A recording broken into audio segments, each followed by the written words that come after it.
If you've ever tried to build a really slick instant automation in Notion, you know exactly what I'm talking about. There's always been this wall you hit.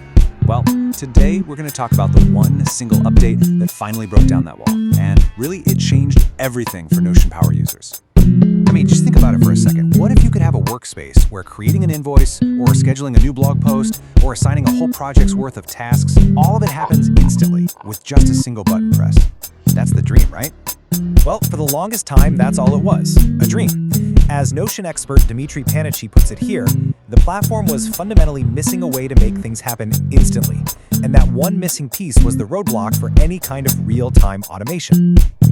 So to really get why this update was such a massive deal, we first have to zoom in on the specific, frustrating problem that basically every single person trying to automate Notion eventually ran into. And here it is. This is the absolute core of the issue, and William Nutt from Notion the IP just nails it.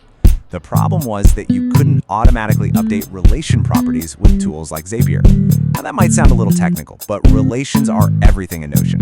They're the glue that connects your projects database to your tasks database or your clients to your invoices. Without them, an advanced setup just falls apart. So, what did people do? You can't just give up, right? Well, the really dedicated folks figured out the super clever but also super technical workaround. It meant you had to step outside of the friendly no-code world and get your hands a little dirty.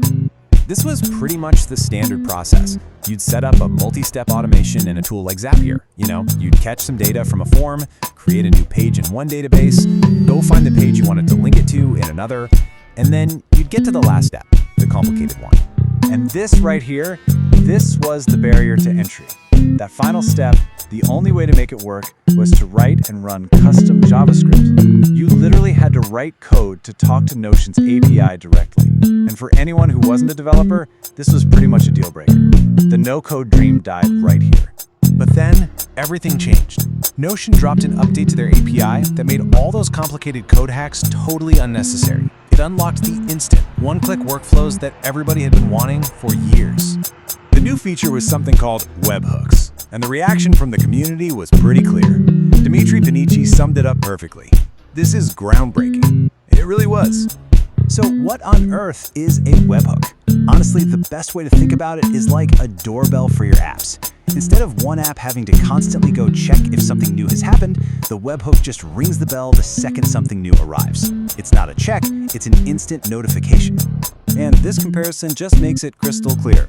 The old way, called